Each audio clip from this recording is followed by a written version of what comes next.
അത് ചൂരയാണ്. ചൂര വന്നിട്ട് കൊള്ളാത്തില്ല. ഞാൻ പിണറായി ചൂരയാണ്. അപ്പം ഉണ്ടില്ല കഴിച്ച് ഞാൻ AK സെൻറ്ററിൽ ദിവാരം പോകുമ്പോൾ എന്നെ വിളിച്ചാൽ മതി.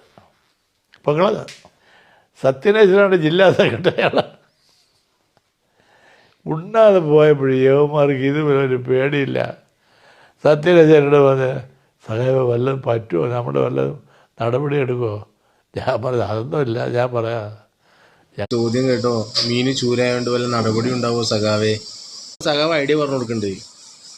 ഞാൻ മര്യാദൊരു കാര്യം ചെയ്യും. നാളെ പാറശാലയാണ്. രാവിലെ പോയി പാളയം മാർക്കറ്റിൽ പോയി വലിയ നെമ്മീനുണ്ട് വലുത്, അത് വാങ്ങി നേരെ അവിടെ കൊണ്ടുപോയി പാറശാല കൊണ്ടുപോയി നല്ല കറി വെച്ച് നാളെ കൊടുത്താൽ നാളെ നമുക്ക് പരാതിയെല്ലാം തീർക്കാം. സത്യനാശ് വെളുപ്പക്കാലത്ത് 5 മണിക്ക് പാളയം മാർക്കറ്റിൽ നിൽക്കുകയാണ് മീനാക്കി.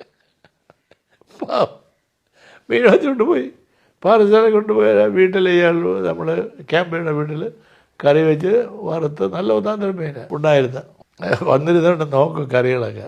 എന്നെങ്ങനെയാണ് ദിവാലായി മീൻ? ഞാൻ പറഞ്ഞത് നല്ല മീനാണ്. അതെങ്ങനെ ഇന്ന് നല്ലത് കിട്ടിയത്, ഇന്നലെ എന്താ കിട്ടാത്തത്?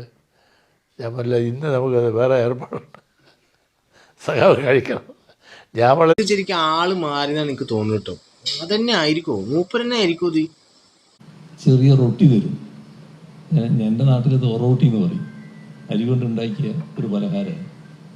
ഒരു ഫയൽ ബോർഡ് പോലത്തെ ഒരു സാധനം ഞാൻ കയ്യിലെടുക്കും, ഒരു ഫയൽ, അതിനകത്ത് ഇത് വെക്കും, ഉച്ചക്കത് കഴിക്കും. അത് എല്ലാ ദിവസവും ഉണ്ടാവണമെന്നില്ല, ഇല്ലാത്ത ദിവസം ചിലപ്പോൾ ഉച്ചക്കൊന്നും കഴിച്ചില്ല എന്നും വരും. അങ്ങനെയൊക്കെയുള്ളൊരു നാളുകളായിരുന്നു എൻ്റെ.